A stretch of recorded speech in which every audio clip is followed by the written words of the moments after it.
Hello, everyone, and welcome to this episode of Ignition Time. Bernie Sanders, the Democrat from Vermont, is extremely unhappy with President Trump. In fact, he calls this a sad moment in American history that the President of the United States is essentially taking sides with a dictator, Putin, in Russia.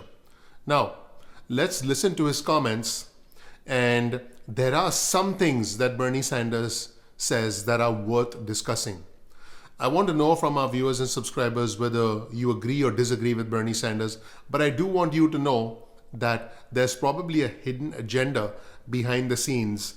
Trump probably has some sort of national interest in cutting this deal with Putin.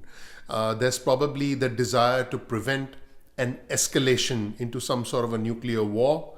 I personally don't think that there's some nefarious activity like, Putin having something on Trump. I don't believe that to be the case, but I do believe that there is a higher level calculation where America probably wants to install a puppet government in the Ukraine and then potentially have a foothold in that region because, as you know, Trump is calling for elections in Ukraine and for Zelensky to be out. So I think there's a higher level calculation here. My belief is that Trump has probably figured out that Putin's not going anywhere, but Zelensky is disposable.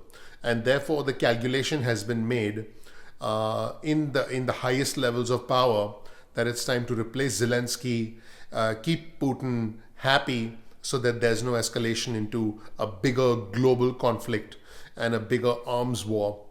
And then pull America, Russia, and China into a trilateral agreement where we de-escalate tension, where we cut down on our nuclear weapons. Trump has actually said this. And so the objective is to de-escalate things instead of taking sides and saying, hey, we're on Ukraine's side. Now, is this the right decision? It may not be the most moral and the most ethical decision considering that Russia did start this horrific war, but this is not going to be the first time that the United States has taken a decision that was morally questionable. Again, like I said, I think there's a higher level calculation going on behind the scenes. But in the meantime, let's take a look at the outrage, the frustration and the anguish from Bernie Sanders in his own words, in this raw, unedited video from Bernie Sanders. Let me know what you think in the comment section below, what you think of my assessment of the situation. And let's now hear from Bernie Sanders. Thanks, everybody, for joining me to discuss a very, very serious issue.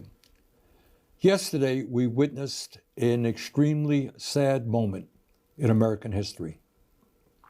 We saw the President of the United States aligning himself with the dictator of Russia, Vladimir Putin, to undermine the independence of Ukraine and its democracy. Let's be clear. Trump is showing us that he sees one of the world's most brutal dictators as his friend and our longtime democratic allies in Europe as his enemies. He wants a world that is safe for authoritarians and oligarchs, but extremely dangerous for democracies. It will not surprise you when I tell you that Trump is lying, as he so often does. Yesterday, Trump said that Ukraine started the war. That's not true. Russia invaded Ukraine twice, first in 2014, then again in 2022. Right now, Russia occupies about 20% of Ukraine.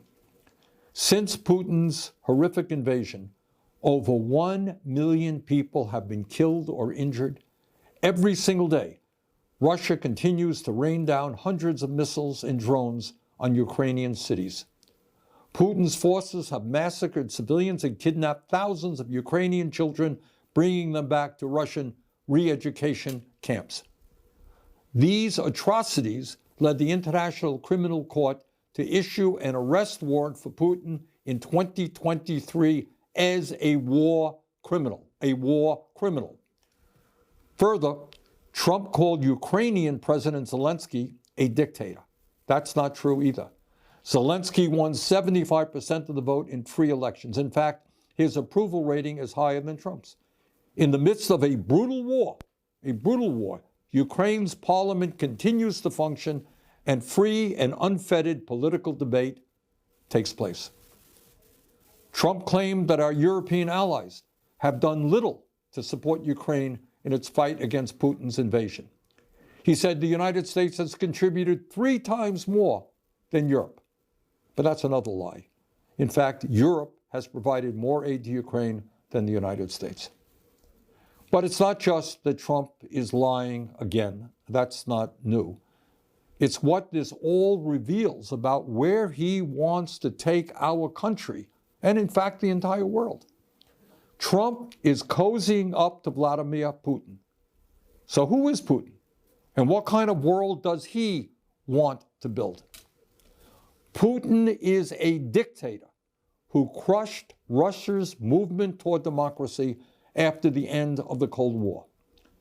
Russia holds sham elections every 6 years where Putin wins 90% of the vote, and authorities don't even try to hide their ballot stuffing.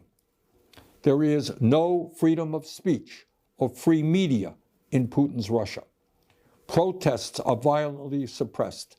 Tens of thousands of people are in prison for protesting Russia's invasion of Ukraine. Political dissidents are harassed or thrown into jail. The bravest, people like Alexei Navalny, are killed outright.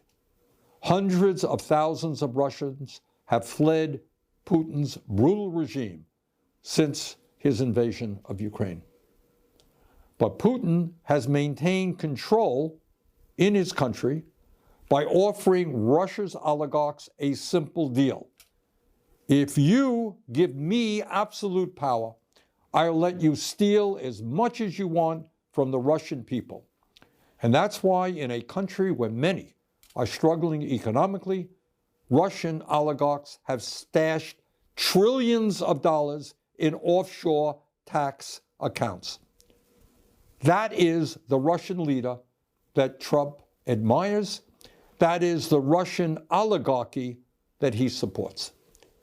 But that is not the perspective of the American people. We know, and we are proud of, the fact that the United States of America is the longest standing democracy in the world.